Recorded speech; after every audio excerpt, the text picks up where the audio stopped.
What if a former president, facing the most serious accusations yet, is alleged to have crossed the line between private ambition and presidential duty?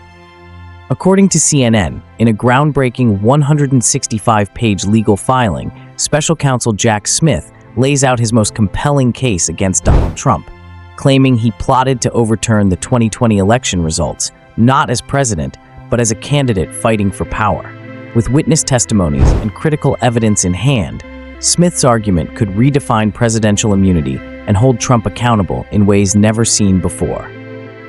Buckle up, because today, we're diving deep into the explosive details behind this historic case. This argument hinges on the differentiation between Trump's roles as a president and as a private candidate. It's interesting to see how the legal system addresses this distinction in relation to immunity and how Smith is using it to frame the case. The filing includes statements from witnesses who testified in front of a federal grand jury and the FBI, as well as proof that had not been seen before. It shows what Trump did before the January 6, 2021 Capitol uprising. Smith's case has been put off several times, and it has already been to the Supreme Court once. This is partly because Trump wants to delay the hearing until after the next election. The recently made public release of the once-secret document is a big step forward in the investigation into Trump's efforts to challenge the results of the 2020 election while he is running for a second term against Vice President Kamala Harris.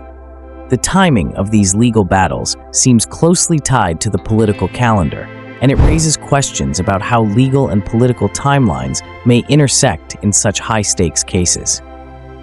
A crucial detail revealed in the filing is that Trump's advisors warned him that the full vote count wouldn't be finalized on Election Day, meaning he might initially appear to be winning but would later fall behind as mail-in ballots, which tended to favor Democrats, were tallied.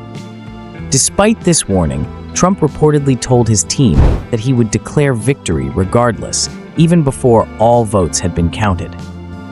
According to one political advisor, who was not named in the filing, Trump's plan was to declare himself the winner on election night, even though he knew this didn't reflect the final outcome.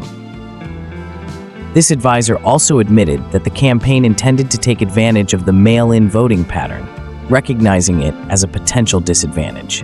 If this account holds true, it sheds light on a premeditated strategy to manipulate public perception of the election results, which raises serious ethical and legal concerns about how election processes can be influenced. Smith's filing also shows how private and political Trump's actions are by pointing out that the executive branch has nothing to do with picking the next president. This is a very important issue for the courts, especially after recent decisions that have been about how to keep the different parts of the government separate.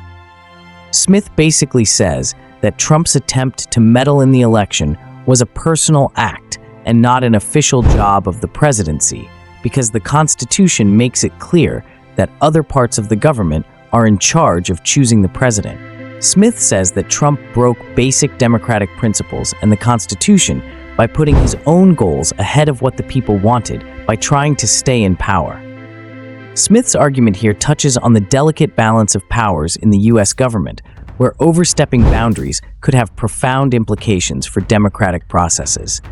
This makes the case even more significant beyond just Trump's individual actions.